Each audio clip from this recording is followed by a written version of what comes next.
Hello, everybody. My name is Ed Donner, as in Donner and Blitzen. Born on December 13th. This is my season.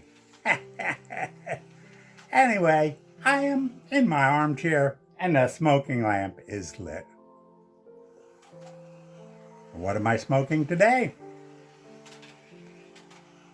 Oh, my favorite pipe, my favorite Christmas pipe. Look at this guy.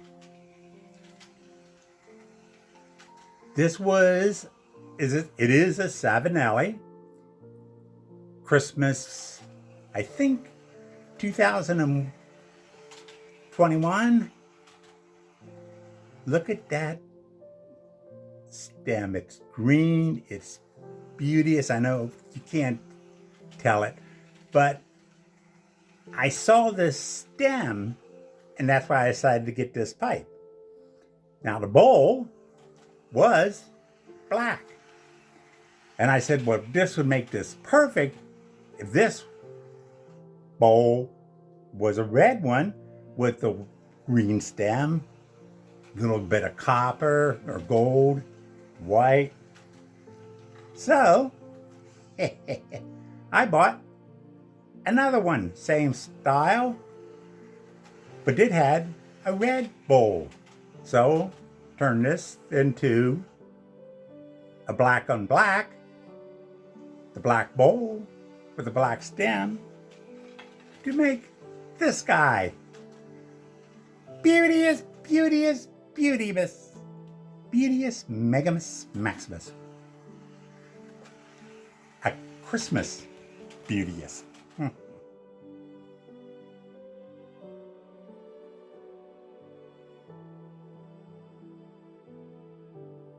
So, Smarty Bob, a while back, did a little series of things that he called Back in the Day. So, this is going way back to 1950s. I was in Charleston, West Virginia, across the river from the town of Charleston. And I can remember, and you may not remember this, but back then, there was no such thing as malls. So to see Santa might be in some of the big department stores. I don't remember ever going there. I'm sure we did, but I don't remember seeing Santa except for one Santa. This was on our side of the river, and he basically was in a shed. Opened up the doors so you can get in, but I mean, it's like he was right there. It was a small shed. And you just, if there was a line, that basically was outside. And we got to see Santa. Doesn't matter what, cold or not. And I don't remember it being specifically cold. I just remember the shed, the Santa sitting on his knee to tell the stories, to tell what I wanted, not to tell the stories, although I was a talker in those days too.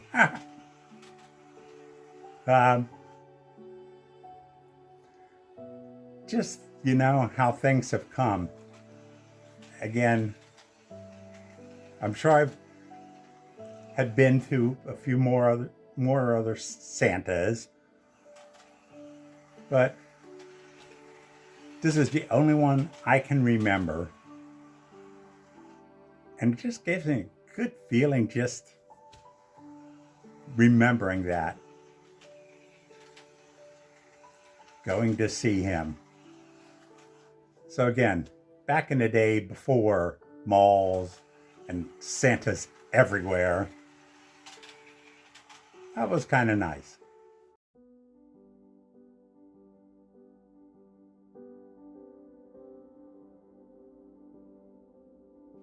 So, another little Santa story.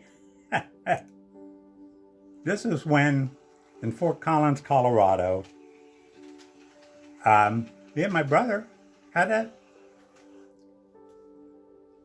could call it a sports bar, just a bar. Um, and we had, for our Santa, we were in the old town square of Fort Collins, a historical district. We were in a historical building, in fact. And they had a Santa that was out and people can go to. And one of our waitresses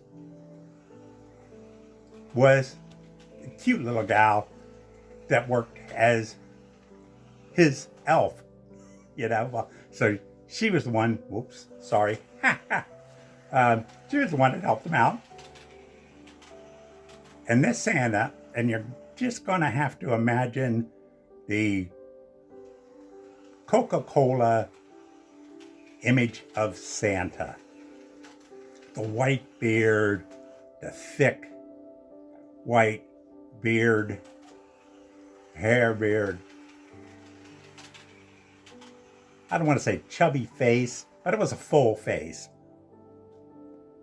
If you looked at him, you'd have to say he is the perfect Santa. He really was. And this was all natural. This was his beard, so the kids could play with it. His hair was longer. And he was the perfect Santa. And I remember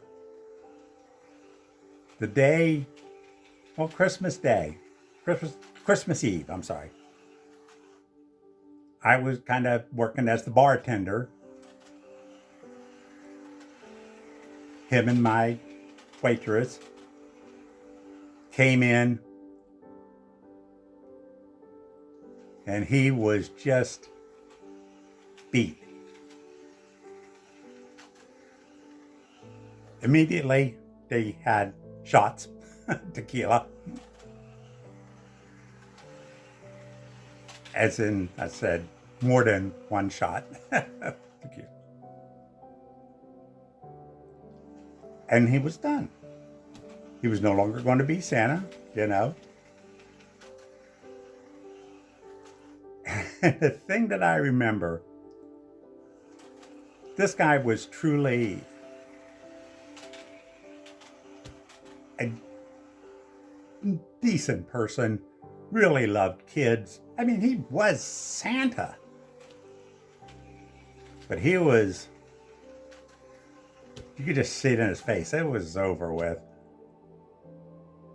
And when we're talking about it, and what it was, he loved the kids. Or some of them can be kind of a pain. Most of them would want to see the beard, so he would actually, check the beard, I'm Santa. But what got him, and he told me that he was never going to do the Santa again because of the parents. The demands they have, they're constantly yelling at the kids while he's just trying to talk to them. And he would try to talk to the kids, really find what they wanted, not just a quick little answer to the question. He would talk to them. I mean, he loved kids, truly loved kids. And the parents would be telling him to, speed it up. Anyway, the moral of this story is, if you're a parent, it's Christmas. It's about the kids. Don't be one of those type of parents. Let it be about the kids. enough of my ranting. Well, anyway, I hope you liked this, and talking. Hold on a second. Let's go on. Okay, Doc, what's going on?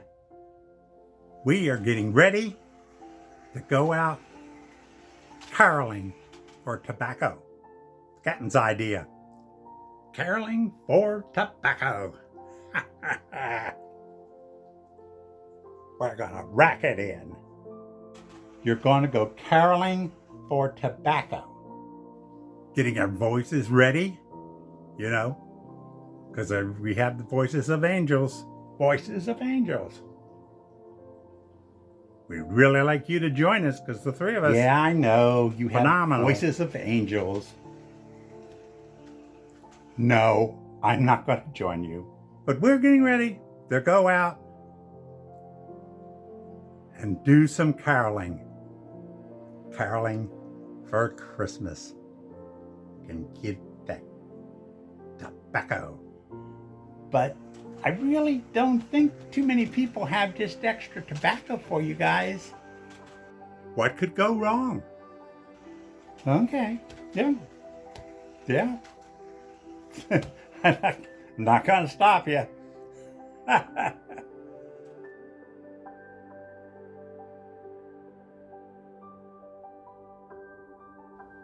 Oh, you're back. You look terrible. What happened? Oh, armchair, it was terrible. The captain's actually crying. We got nothing. Nobody had tobacco.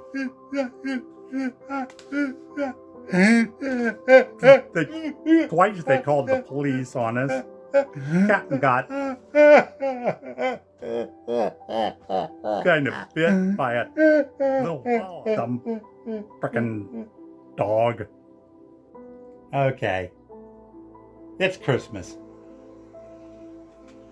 If it's okay with you, I'll tell you what we're going to do. I got 6 different Christmas blends. How about the 3 of us, we finish them all up before Christmas? Finish them all up. We'll have a great time. Good tobacco. Good Christmas. What do you think? We like that.